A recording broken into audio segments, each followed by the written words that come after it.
Viernes 12 de octubre de 2012, gracias a usted que nos acompaña a través de la prensagráfica.com y nos escucha en GD Radio desde el grupo Dutriz. Saludos también a la comunidad española que este día celebran su fiesta nacional.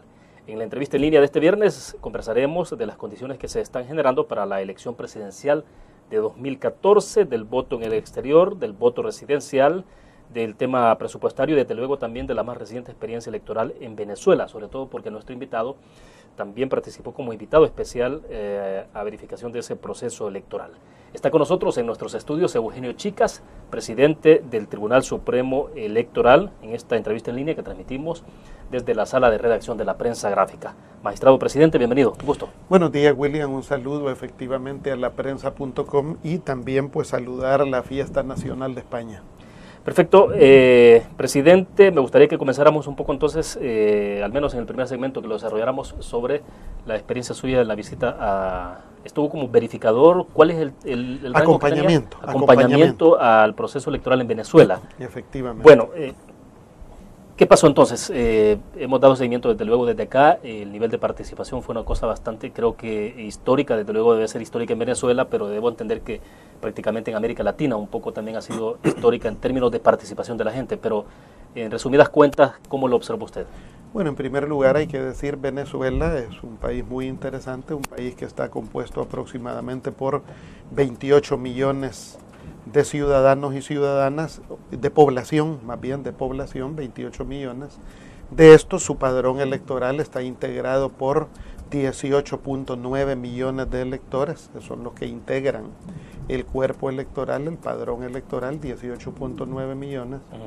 De eso ellos alcanzaron en esta elección algo inédito, porque históricamente en Venezuela siempre se ha votado poco. Ya en otras oportunidades yo he expresado de que en épocas de don Carlos Andrés Pérez y de aquellos gobiernos, hubo elecciones que se dirimieron por el 12% de participación electoral y el 15% de participación electoral. En cambio hoy, por ejemplo, votó, nunca había ocurrido, el 81% de los electores en el padrón. Eso es una votación extraordinaria, es una votación que supera los 15 millones de personas. Inédito en la práctica política electoral de Venezuela. Entonces eso le da una primer rasgo, diría yo, es el alto grado de participación.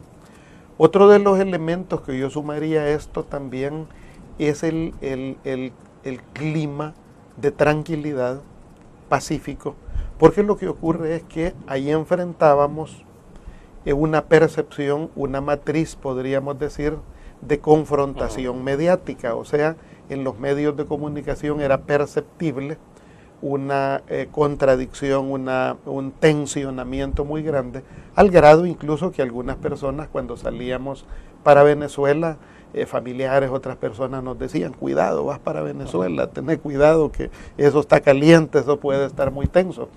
Pero el nivel de discurso también de alguna forma de los contendientes. Por eso lo dibujo como un tensionamiento mediático, mediático porque se expresaba en los medios de comunicación ese tensionamiento.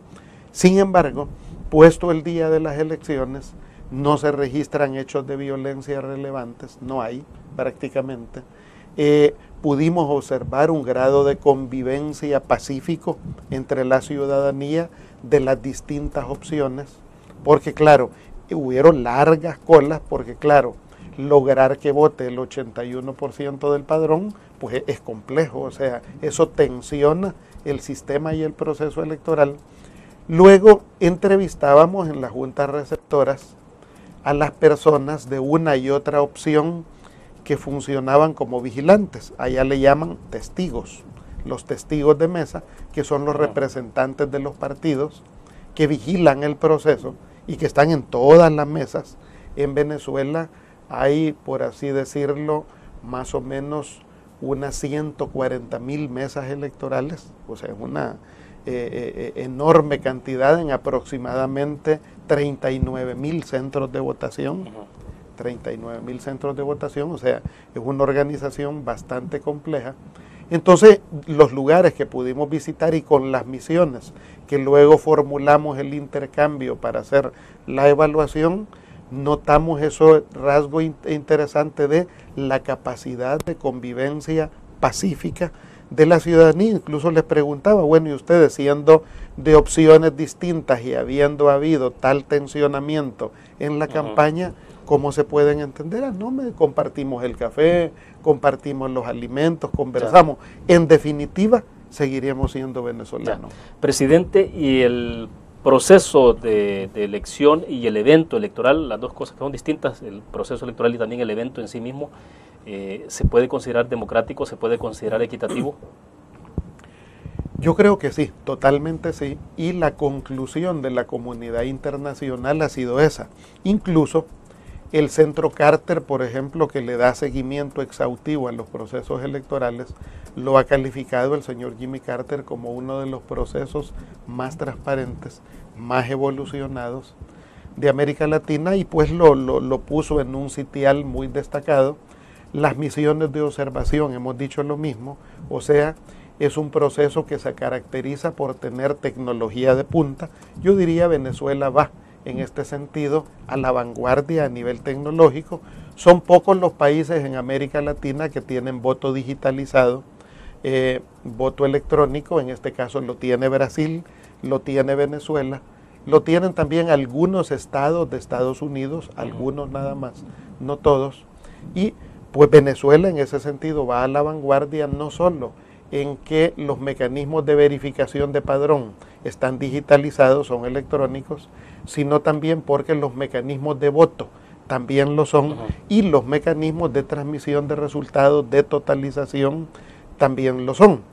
Pero yo creo que una de las mayores pruebas de fuego de un sistema y proceso electoral lo da la misma ciudadanía, pero en este caso el candidato perdedor, que también minutos después de conocer los resultados salió públicamente y dijo: este es el resultado, es un resultado transparente. Solo quiero cerrar este segmento para que vayamos al corte y regresemos con los temas ya locales, domésticos.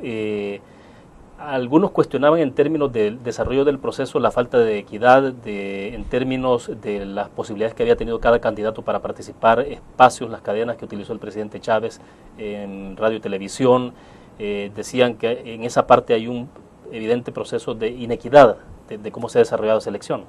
Yo creo que esa es la tónica de la mayoría de nuestros procesos en América Latina. Creo que no es privativo de Venezuela ese fenómeno donde puede percibirse ciertos desequilibrios, y que como misiones de observación incluso lo señalábamos por ambas partes. Por ejemplo, es cierto que para algunos, por ejemplo, el presidente Chávez hace uso de ciertos medios de comunicación, y para otros también es perceptible de que los medios privados de comunicación, que son los que tienen la mayor cobertura, han operado a favor del otro candidato. Y ha habido otros 3 candidatos, que no recuerdo tan siquiera el nombre, porque no solo habían 2 candidatos contendiendo, habían 5 o 6 candidatos, pero los otros sacaron del total de la votación. En el total de la votación el señor Chávez saca el 55 y algo %, el señor Capriles el 44, hubo 11 puntos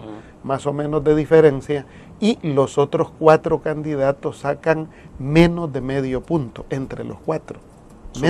Sumado, menos de medio punto.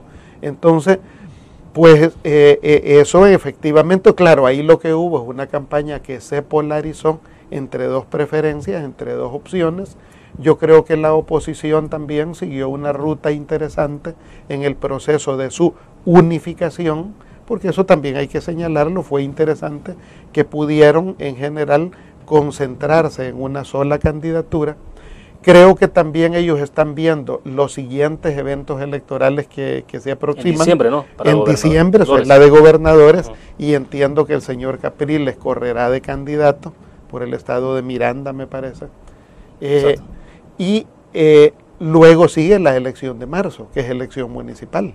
O sea, inmediatamente. O sea, 2 elecciones más de inmediato. 2 elecciones inmediatas en menos de 5 meses, 2 elecciones más. ¿No hay forma de que le llamen dictadura a Hugo Chávez? No, yo creo que definitivamente no, porque es democrática la manera de acceso al poder, porque se sujeta a las leyes venezolanas en ese sentido, y sobre todo porque cuenta con la validación de la propia sociedad, que le dio 8.044.106 votos. Perfecto.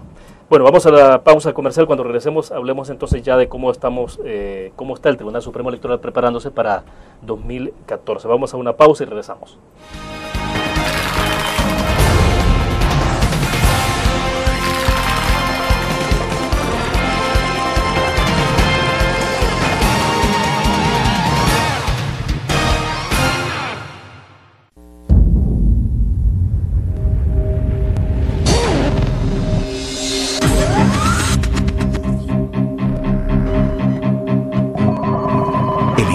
Estrategia financiera desde los negocios y la actividad económica hacia toda Centroamérica.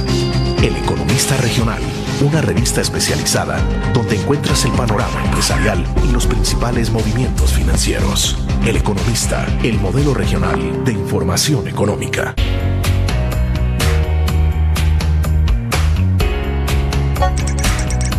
Cada momento, donde quiera que estés, te damos el mejor contenido en diferentes plataformas para que tú escojas el medio para informarte. Y ahora con Grupo Dutriz Alive, la nueva aplicación digital. Vive la información como una nueva experiencia en tu periódico.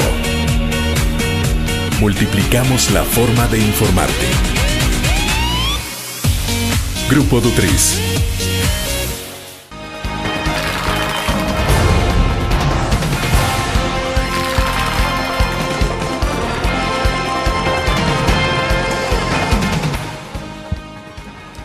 Bueno, en 2014 entonces habrá elección presidencial en nuestro país. Para entrar sobre ese tema, magistrado presidente, la fecha ya se definió, es definitiva la fecha de cuándo sería porque debo entender que usted está programando la posibilidad de una segunda vuelta también, y en función de eso se programa si es en febrero o es en marzo. ¿Cuál es la fecha? ¿Ya hay establecido una fecha o no? Ya tenemos 3 fechas tentativas, y las 3 fechas son en el mes de febrero. O sea, ya la decisión que puedo adelantar es que las elecciones no serán en marzo, sino en febrero.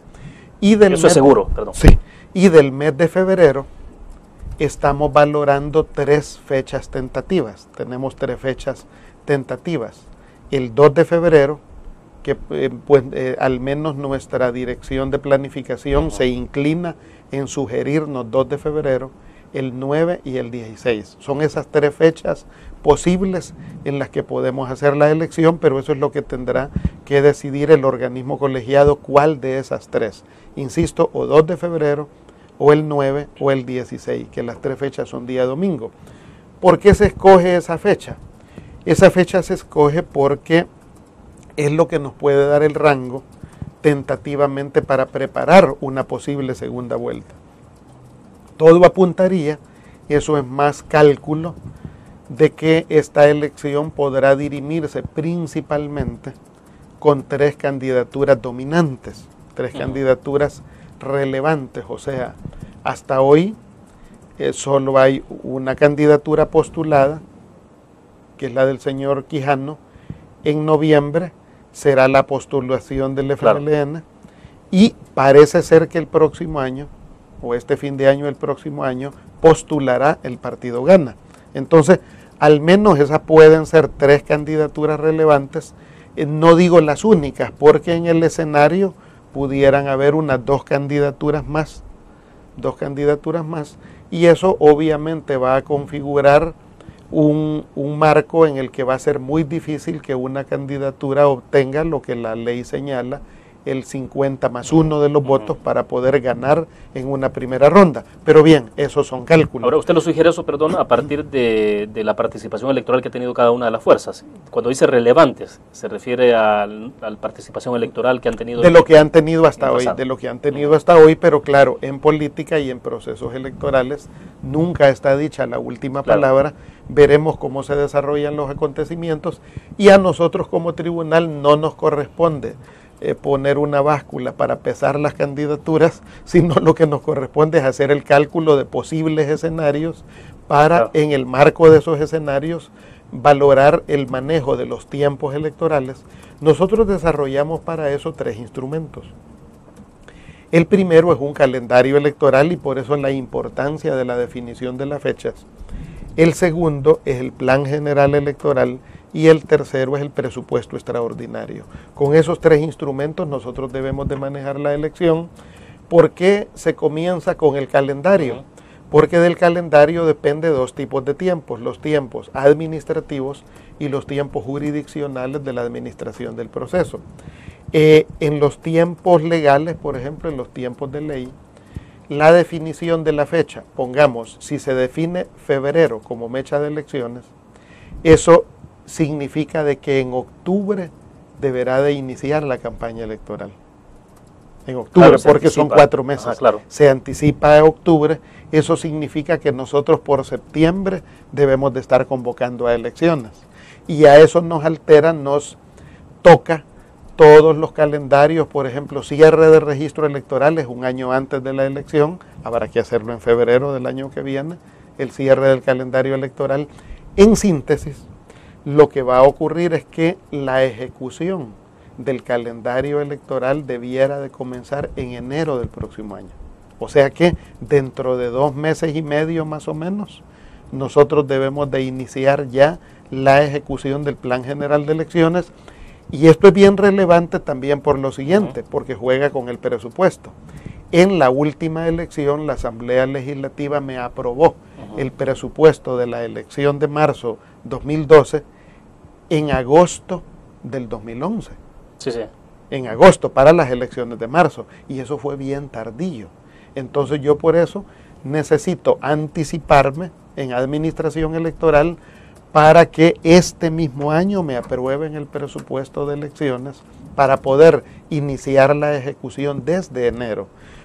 ¿Qué me asegura eso administrativamente? Me asegura poder desarrollar todos los procesos de compra y licitación como Dios manda, o sea, no hacer compras con premura, todo planificarlo a debido tiempo.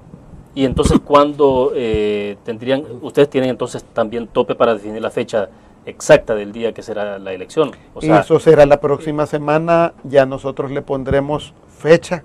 ¿Cuál de esas 3 fechas? Si la próxima semana. La próxima semana, no, eso entonces, es corriendo. ¿Todo el tema de presupuesto lo presentarían cuándo? Eso tiene que ser antes que termine el año. Tenemos que, hoy en noviembre trabajamos Plan General Electoral y a más tardar en diciembre tendríamos que presentar el presupuesto general extraordinario de elecciones, esperando pues que antes que termine el año nos lo apruebe, nos lo verifique Hacienda y lo apruebe la Asamblea Legislativa. De acuerdo, vamos a la pausa. Cuando regresemos hablemos del tema de presupuesto. También un tema que interesa mucho a los compatriotas en el exterior es si habrá voto en el exterior, porque voto residencial, que es el otro tema también que podemos conversar. Vamos a una pausa.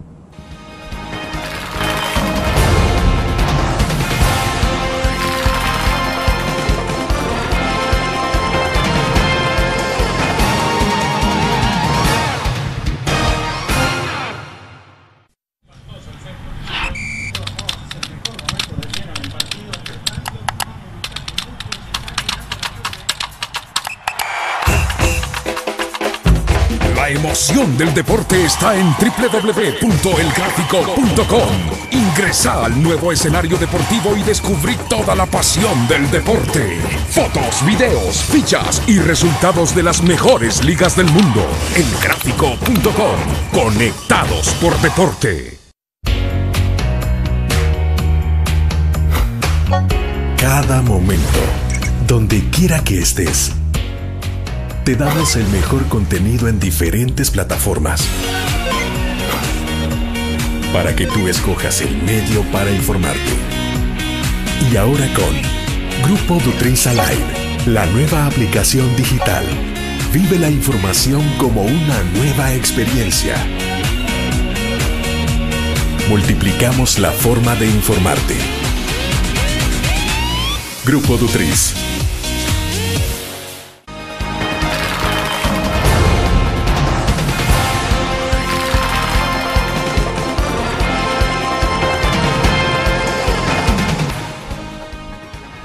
Este viernes estamos cerrando la semana en la entrevista en línea conversando con Eugenio Chicas, magistrado presidente del Tribunal Supremo Electoral. El tema de compatriotas en el exterior, voto en el exterior, magistrado presidente, ¿no está definido eso todavía o sí? Esta es una ruta el presidente Funes, de muy buena manera, ha sido coherente al promover su compromiso con los ciudadanos, con los compatriotas en el exterior, y ha sido el principal promotor, y desde su gobierno se ha conformado una comisión interinstitucional donde la rectorea la Secretaría de Asuntos Estratégicos.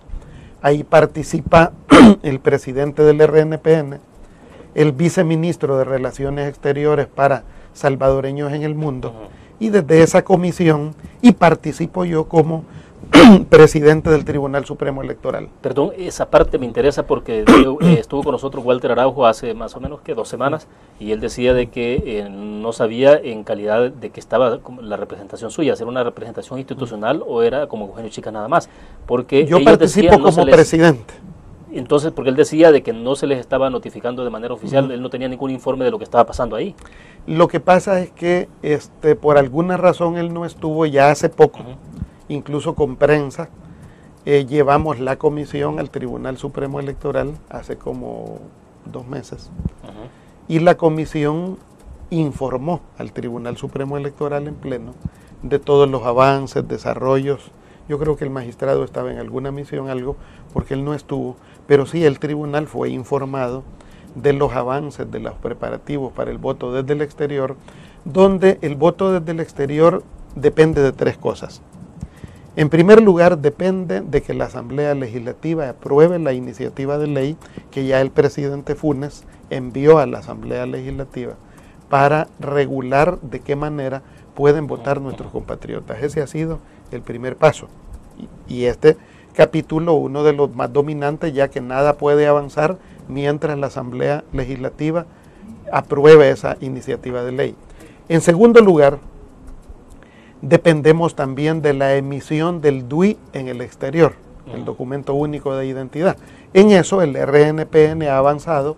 Ya el presidente Fernando Batlle, presidente del RNPN, hizo público de que ya está todo listo para que este fin de año, o a más tardar en enero, inicia la extensión del DUI en el exterior, principalmente en Estados Unidos.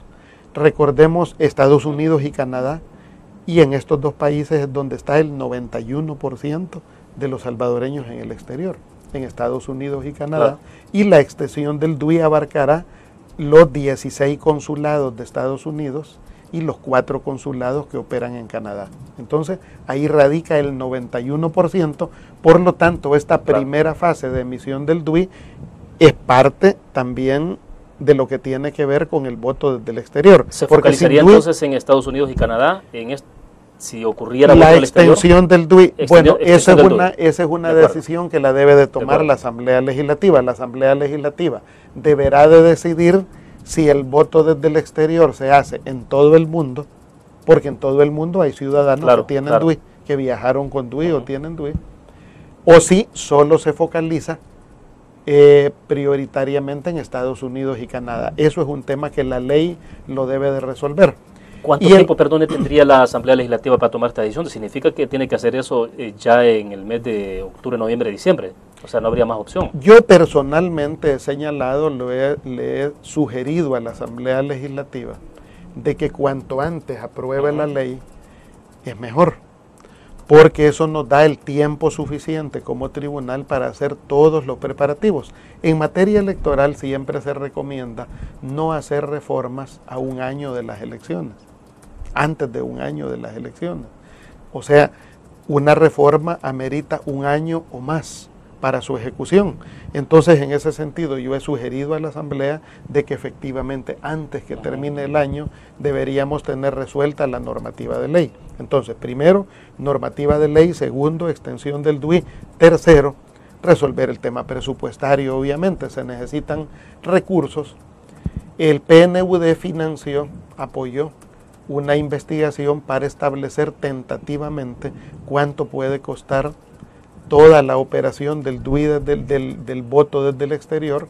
Uno de sus componentes, el principal, es la extensión del DUI, y el estudio que ha hecho PNUD señala un costo de $21 millones, 15 de los cuales servirían para la extensión del DUI y 6 para el montaje de la operación del voto desde el exterior. Entonces, estos son, William, los 3 pasos que habría que resolver para cumplir ese objetivo de larga data, porque hace muchos años perseguimos ese objetivo. Debo de decir que, por ejemplo, de los más de 200 países que conforman la comunidad internacional, 98 tienen voto en el exterior, desde el exterior, 98 países de la comunidad internacional. Por lo tanto, en la región lo tiene México, lo tiene Honduras, lo tiene Panamá, lo tiene Dominicana, etcétera. Por lo tanto, nosotros estaríamos cumpliendo una expectativa de la comunidad salvadoreña. Magistrado presidente, y si la Asamblea Legislativa decide que se impulse el DUI, entonces, la emisión del DUI desde luego, y también el voto en el exterior en Estados Unidos y Canadá,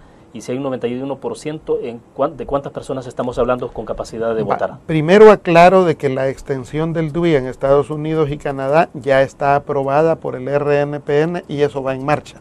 O sea, eso ya es... Al margen de que haya voto en el exterior. Es al margen de eso, ¿por qué? Porque es un derecho de los ciudadanos el poder ser identificados, el poderse identificar, y el DUI obviamente no solo sirve para votar, el DUI es sumamente útil para respaldar tarjetas de crédito, para poder sacar licencias, para poder tramitar un pasaporte. O sea, es un documento de respaldo muy válido en el exterior.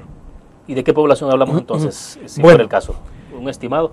En Estados Unidos y Canadá se cree que hay aproximadamente unos más de 2,5 millones de salvadoreños. Más de 2,5 millones.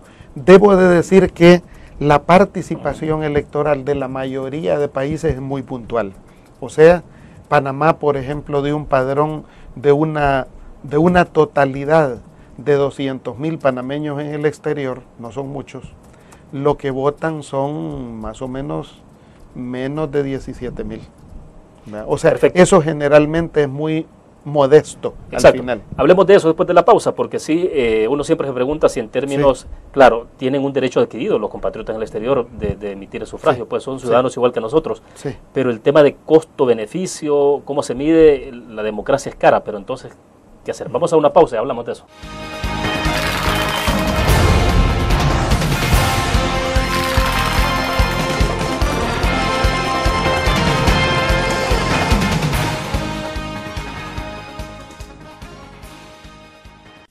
La interacción con la tecnología llega con múltiples formatos. Nueva revista Tech Live, la información tecnológica más actual y los gadgets que modifican tu estilo de vida. Tech Live es una revista multiplataformas que te ofrece los últimos avances de la tecnología, las herramientas de mayor utilidad e interesantes artículos de la era digital. Escoge el medio que te mantendrá actualizado o visita nuestra web. Espera el futuro con Tech Live, una publicación de Grupo Dutriz.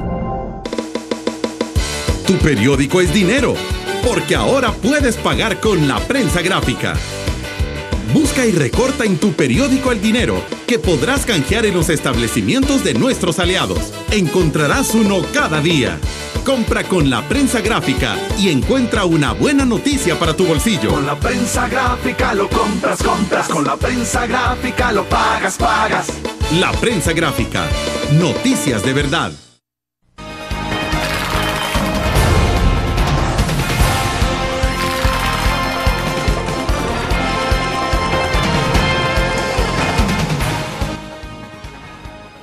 Magistrado presidente, entonces, del tema del voto en el exterior, ¿cuánto se justifica partiendo del criterio de que efectivamente los compatriotas en el exterior tienen un derecho constitucional igual que nosotros, los que vivimos acá en El Salvador? Entonces, ¿cuánto se justifica partiendo también de que hay un costo específico, 21 millones de dólares, es mucho dinero, las finanzas me imagino que no dan para mucho en este país para los gastos, bueno, todo ese tipo de cosas que se compensan y que me imagino que no están necesariamente en sus manos, sino que depende incluso, bueno, de la Asamblea Legislativa y del ministro de Hacienda, que es el que tendrá que aflojar el dinero. Efectivamente, o sea, los derechos constitucionales no se pueden cuantificar en dinero, porque son derechos, pues, y más allá del costo que puedan tener, son inalienables y pues es una obligación del Estado reconocer y proveer el ejercicio de esos derechos. En ese sentido, si monetariamente se reflejara, pues no es fácil justificarlo, ya que efectivamente siempre al final terminan siendo pocas las personas que hacen ejercicio de ese derecho, porque siempre se da la dinámica de que es más bien el liderazgo de los compatriotas en el exterior de cualquier país los interesados en el ejercicio de los derechos políticos, y eso es natural porque son ellos precisamente quienes promueven los vínculos con el país. Pero los ciudadanos y ciudadanas, cuando se insertan en la dinámica de esas sociedades, pues viven el día a día y muchas veces no le llevan el pulso a los acontecimientos políticos del país, y por eso vibran más con los propios temas locales de donde desenvuelven su conducta cotidiana que con los temas del país de origen. Y eso es una constante en todos los países. Por lo tanto, la experiencia que tenemos es que la gente vota poco.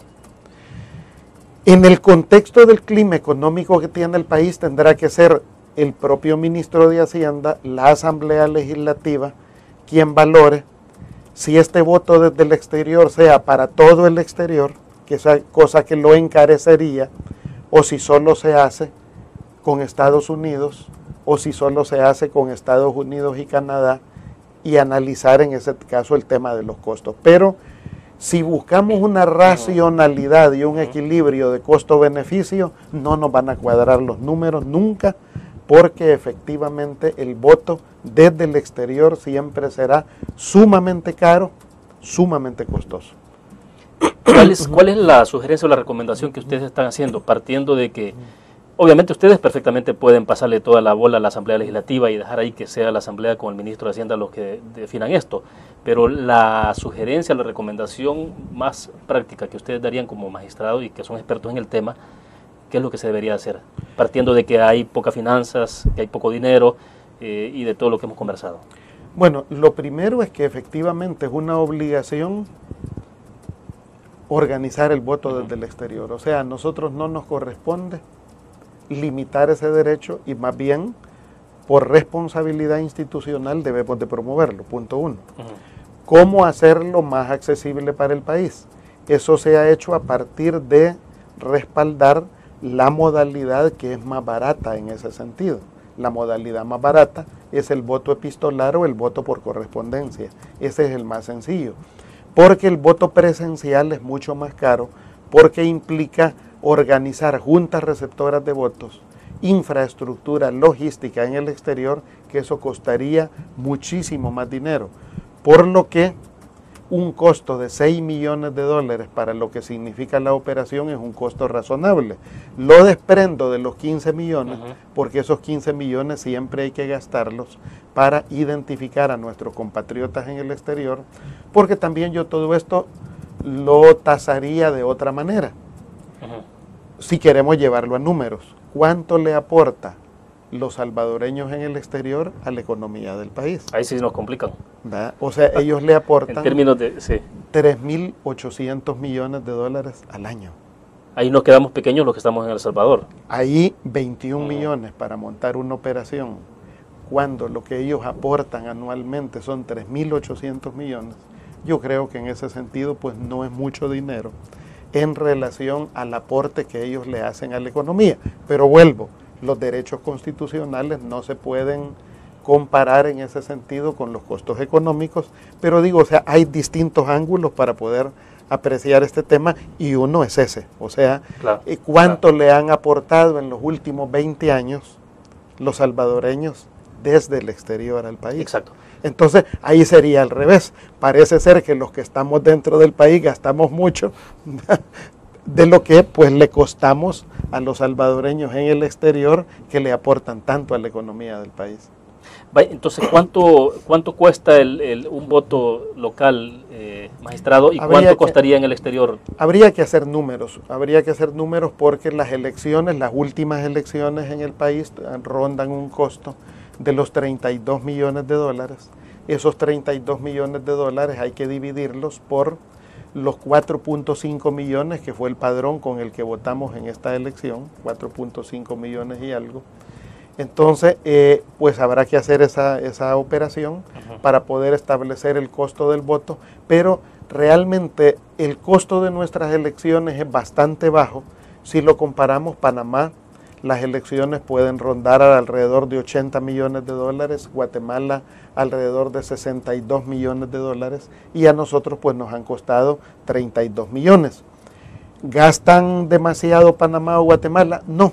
Lo que pasa es que también hablamos de contextos territoriales diferentes. Por ejemplo, Guatemala es casi 6 veces más grande que El Salvador en territorio, tiene un poco más de padrón, pero montar una logística, una organización en las condiciones topográficas de Guatemala o en lo prolongado que es Panamá, por ejemplo, con la dispersión de población que tiene Panamá, eso eleva los costos allá.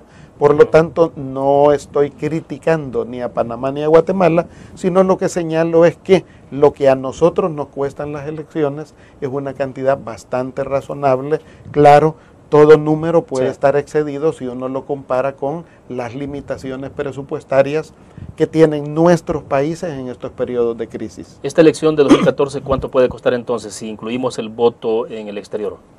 Bueno, el voto desde el exterior, con eso podríamos rondar aproximadamente, yo diría alrededor de unos 40 millones de dólares. 40 millones de dólares fuera de lo que es el DUI, porque eso siempre se deberá de gastar, porque recordemos no se incluye los 15 millones de DUI. No, entonces. ¿Y por qué no incluyo eso? Porque haya o no haya voto desde el exterior, el DUI hay que asegurarlo, porque incluso el DUI facilita la llegada de remesas. Por ejemplo, cuando una persona quiere hacer un depósito en nuestras instituciones financieras en Estados Unidos, el DUI es documento suficiente de identificación para hacer una transacción bancaria. Exacto. Por lo tanto, no debería de cuestionarse lo de los 15 millones del DUI, porque eso está sobradamente justificado con las remesas, el aporte. Bueno, las personas pueden justificar una tarjeta de crédito con ese documento, una licencia de conducir, muchas transacciones. De acuerdo. Dos cosas puntuales cuando regresemos: voto residencial, que es el otro tema, y también, ¿hay campaña adelantada o no? Vamos a una pausa, volvemos.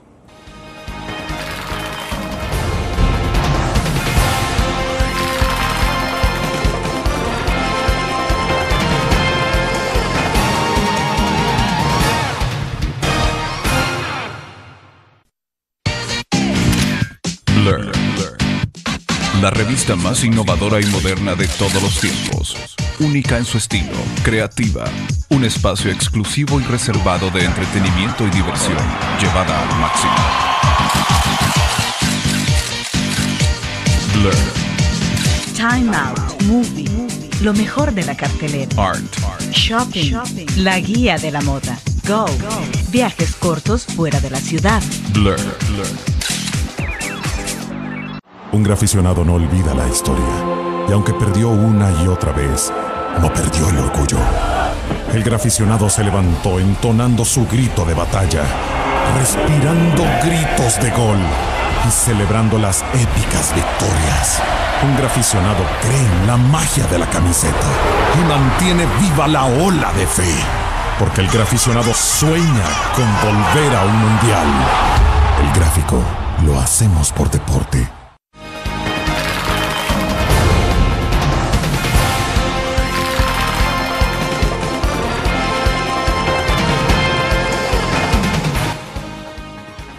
Presidente, chicas, ¿voto residencial sí lo tendremos al 100% en 2014? Sí, efectivamente, estamos trabajando ya en esa dirección.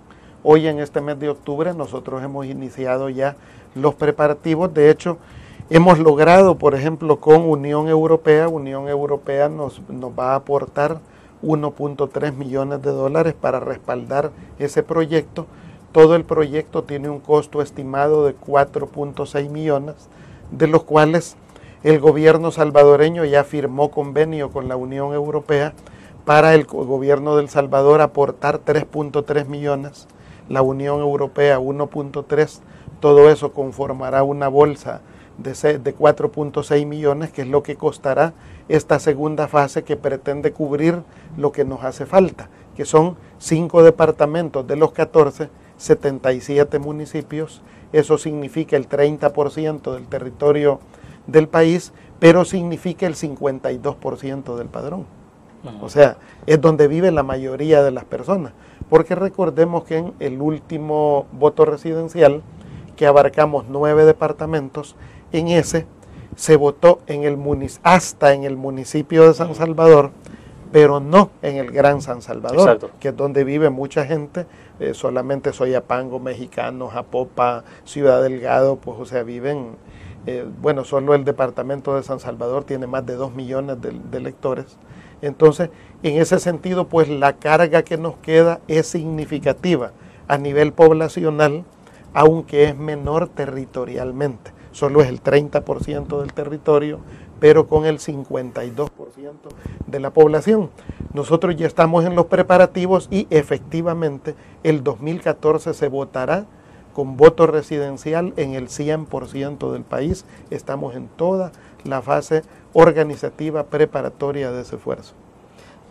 En relación a los departamentos donde hubo voto residencial, ¿mejoró la participación ciudadana? Digo, porque de alguna forma el voto residencial se ha vendido a través de varias consideraciones. Por ejemplo, el hecho de que hay menos posibilidades de que se cometa fraude porque la gente se conoce, se le facilita las condiciones a la gente, la urna se le aproxima a su casa, pero la participación se ha logrado estimular. ¿Ustedes tienen mejores expectativas para 2014? Efectivamente, es un hecho. El voto residencial opera en 2 grandes direcciones. En primer lugar, opera en 3 direcciones. En primer lugar, eleva los niveles de participación. ¿Eso lo comprobaron en el Lo comprobamos porque hay más o menos un 11% mayor de participación en los lugares donde hay voto residencial. Hasta un 11% de participación mayor. En segundo lugar, facilita los desplazamientos. Yo siempre pongo el caso de mi municipio, yo vivo en Suchitoto. La gente de Colima queda cerca de Aguilares, recorría 30 kilómetros para poder ir a votar a Suchitoto. Hoy en Colima tenemos centro de votación, entonces ya la gente no recorre esos 30 kilómetros, o sea, la gente se ahorra ese dinero y vota más, participa más. Pero hay otro elemento importantísimo en esto y es la transparencia, porque ya las personas son capaces de auditar su propio proceso electoral, porque saben quienes llegan a votar, quienes votan son personas de su entorno comunitario y eso facilita. O sea, porque le da una herramienta de auditoría, de control a los propios ciudadanos sobre su proceso electoral. Cuando solo se votaba en los cascos urbanos, cuando solo votábamos en el casco urbano de Suchitoto, quien llega de Copapayo, quien llega de Colima, etcétera, no sabe si otros que están votando ahí serán o no serán del municipio. Pero cuando cada quien, por ejemplo, Suchitoto antes solo tenía un centro de votación. Hoy Suchitoto tiene 10 centros de votación en distintos lugares del municipio. Entonces eso permite un nivel de auditoría ciudadana superior y eso abona en transparencia, eso abona en confianza sobre el proceso electoral. La gente se siente más confiada en ese sentido. Es cierto que esto encarece un poco las elecciones, pero también ahorra costos a la ciudadanía, porque costos que antes nosotros no teníamos, la gente sí los tenía en desplazarse. Exacto. Hoy esos temas nos complican a nosotros un poco la logística, pero facilitan la participación ciudadana y eso es el cometido precisamente de la institucionalidad del Estado. Y se puede extrapolar ese 11% de crecimiento que tuvieron ustedes en esos municipios donde se votó, en esos departamentos donde hubo voto residencial, a expectativas para 2014. ¿Ustedes esperarían que si es del 100% se pueda tener entonces un aumento de 11% de participación? Sí, esa es la expectativa, de que en esta zona occidental donde no ha habido voto residencial, levantemos la participación. Donde ya hubo, el voto residencial no es estático, porque además, aunque este haya transcurrido, señalo un caso, Suchitoto ya ha tenido 3 oportunidades de voto residencial. En la primera fueron 8 centros de votación, en esta última le pusimos 2 centros más, ya llegamos a 10, pero estamos valorando si haya que ampliar en otro centro más. O sea, el voto residencial tiene la característica de no ser estático. O sea, San Salvador, por ejemplo, tuvo 50 centros de votación. Hoy vamos a pasar al análisis como para establecer cuántos centros más de votación le ponemos al municipio de San Salvador. O sea, Cojutepeque, por ejemplo, había tenido 8 centros, creo que se aumentó en 2 más, y así. O sea que la práctica ha sido esa. O sea, claro, que de acuerdo al análisis de campo, así podemos ir ampliando a muchos más centros de votación de acuerdo a la demanda, a los flujos de movimiento ciudadano dentro de las circunscripciones territoriales. Ya, para cerrar este segmento, comparando 2009 elección presidencial y lo que se tiene para 2014 de elección presidencial, ¿cuánto se tuvo de participación finalmente en 2009 y cuánto se espera tener en 2014? Bueno, en el 2009 participó, lo que pasa es lo siguiente.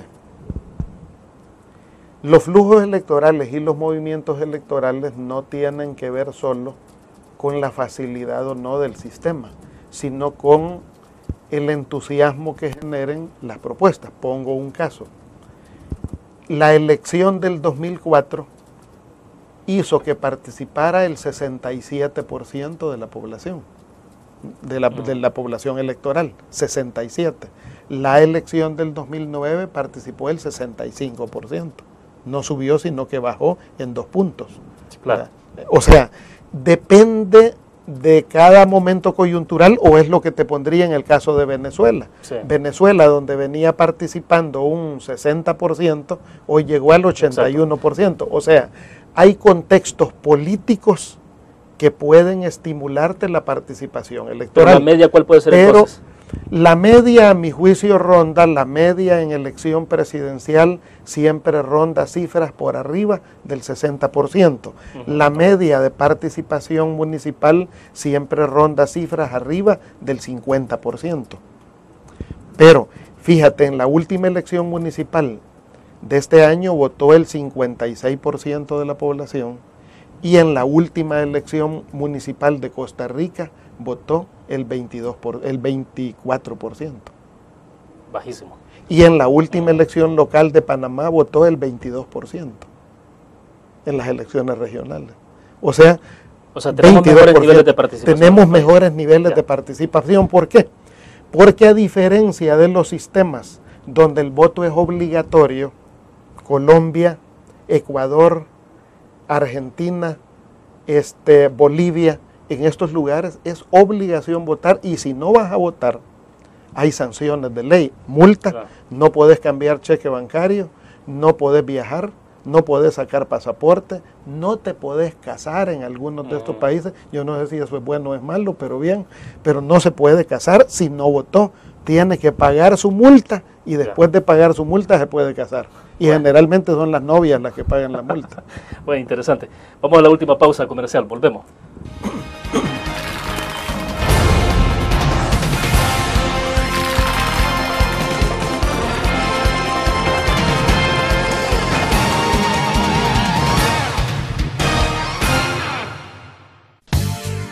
El ascenso en sus negocios depende de mucha información.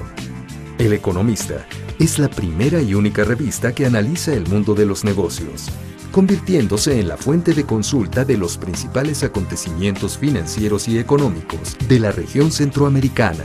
Será su referente de la actividad empresarial. Le deseamos un feliz viaje de negocios. El Economista, el modelo regional de información económica.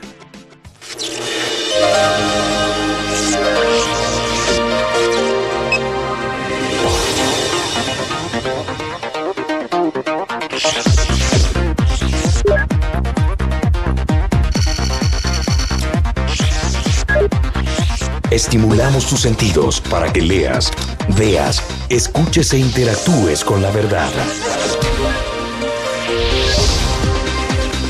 LPG Multimedia.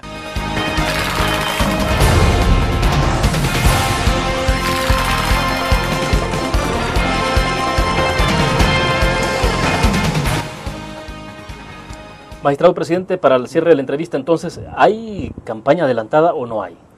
Yo creo que este es un fenómeno que enfrenta el mundo, América Latina. Yo siempre he señalado de que en América Latina tenemos 2 tipos de sistemas. los tenemos muy abiertos y permisivos. Prueba de ello es el propio sistema de Estados Unidos, donde en todo tiempo, en cualquier momento, puede haber campaña electoral. Es un sistema muy abierto, muy permisivo. En lo único que no es tan abierto es en el control financiero de Estados Unidos. O sea, los candidatos tienen la obligación, la Federal Commission, si algo controla, es precisamente el financiamiento, el origen del financiamiento. Tiene que estar sumamente claro quién donó, cuánto donó. Y por ahí viene el control. Luego, la propaganda, la campaña como tal es muy abierta y alguien puede estar en campaña permanente. Luego tenemos sistemas muy restrictivos, muy cerrados, como el de México, como el de Argentina, como el de Ecuador, como el de Costa Rica, donde están claramente delimitados los periodos en el que se pueden hacer primarias, en los que se pueden inscribir candidaturas, postular candidaturas, y en el que un candidato no puede ir ni a un cumpleaños, si eso le va a dar una dimensión mediática, porque puede ser sancionado si no está debidamente regulado en ley, o a una exposición de libros tampoco puede ir, porque puede ser considerado un hecho de campaña. Casi que debe estar en su casa. Entonces yo creo que en nuestro país debemos de decidir por qué sistema nos vamos a inclinar. Por un sistema abierto como el de Estados Unidos, o por un sistema muy restrictivo como el de México, como el de Argentina, en alguna medida el de Chile, donde hay reglas sumamente rígidas. Yo creo que la sociedad salvadoreña lo que adversa es la violencia, es la confrontación. La sociedad lo que rechaza son las campañas estériles, confrontativas, de acusaciones, de descrédito, de desmérito, de campañas sucias. Yo creo que más bien la gente aprecia las propuestas, la gente aprecia las iniciativas de solución de problemas, y yo creo que en este sentido algo que debiera de ser la diferencia respecto a las campañas anteriores es que debiera de haber no solo debate, sino buen debate. O sea, creo que necesitamos institucionalizar el debate electoral entre los principales actores que entren en contienda. O sea, debe de haber un debate institucionalizado, muy bien organizado. Y no digo que los debates que hayan habido sean malos, no. A lo que me refiero es a institucionalizarlo. Por ejemplo, Estados Unidos tiene una muy buena práctica donde ya la sociedad ha estado a la expectativa de que cuando los candidatos debaten, pues ahí suben o bajan las preferencias. ¿Por qué? Porque la gente está a la expectativa de qué iniciativas de solución van a haber. ¿Son buenas o son malas estas precampañas? Yo le preguntaría eso a los medios de comunicación, porque lo cierto es que en algunos medios hay una doble moral en este sentido, porque jincan mucho en el sentido si hay o no hay campaña, y lo cierto que el 80% de los dineros que se utilizan en campañas electorales van a los bolsillos de los medios de comunicación. El 80%, la mayoría, la mayor tajada, la mayor parte, la bolsa más grande. Entonces, por lo tanto, yo creo que pues eso dinamiza flujos económicos, etcétera. Entonces, yo creo que hay que pensarse bien cómo se va a manejar este tema y dónde están los énfasis. Pero, insisto, hay un principio que es muy importante en esto, es nosotros desde el tribunal no podemos restringir los derechos constitucionales de las personas. El alcalde Quijano, además de seguir siendo alcalde y que lo invitan de todas las alcaldías del país, eso puede ser considerado campaña, eso puede ser considerado visitas de cortesía, eso puede ser considerado solidaridad de él como alcalde que está auxiliando a otros pobrecitos que no hayan cómo hacer, o el vicepresidente de la República que como ciudadano y en función de su cargo público recorre el país, va, inaugura obras, visita a la gente, etcétera. Por eso yo creo que el tema es necesitamos llegar a un punto medio. ¿Qué vamos a hacer el tribunal? ¿Qué vamos a hacer? Perfecto. Una última pregunta para cerrar y despojándolo un poco de la investidura de presidente del Tribunal Supremo Electoral, más como militante del FMLN. Van a definir fórmula presidencial, se está hablando de 3 nombres, Gerson Martínez, Hugo Martínez o Óscar Ortiz. ¿Usted está haciendo alguna recomendación? ¿Quién de los 3 puede ser? Yo en ningún espacio manejo temas partidarios. O sea, lo mío es el trabajo institucional del tribunal. Yo soy del Frente, soy de la Dirección Nacional del Frente. Conozco de muchos de esos temas, pero eso es tarea del vocero del FMLN y del secretario general del FMLN. Ellos te pueden informar de ese tema, así es que te dejaré en capítulo en eso. Se lo va a dejar en privado. Pero lo que te digo, volviendo al otro tema, efectivamente yo creo que ¿qué vamos a hacer como tribunal en materia de campaña, de este tema de campañas? Lo primero es, nosotros nos vamos a reunir con los partidos políticos para discutir este tema. Porque creo que también los partidos, ¿por qué? Porque los partidos son parte de la Asamblea Legislativa, son parte de las campañas electorales, nos vamos a sentar con ellos. Punto 2, nos vamos a reunir con la Comisión de Reformas Electorales de la Asamblea Legislativa para abordar este tema como tribunal. Y punto 3, tenemos el compromiso de concluir el reglamento que nos manda la ley para regular el tema de la propaganda. O sea, perfecto, tenemos ese compromiso. Bueno, vamos a seguir hablando, sobre todo porque este tema en adelante va a ocupar mucho el espacio y es importante que nos pueda trasladar toda la información posible que tenga en sus manos. Gracias, magistrado presente. Bueno, William, muchas gracias. Gracias a ustedes por su fiel sintonía. Nos vamos a ver el próximo lunes y en las próximas horas a esperar que gane la Selección Nacional de Fútbol. Nos vemos entonces el lunes.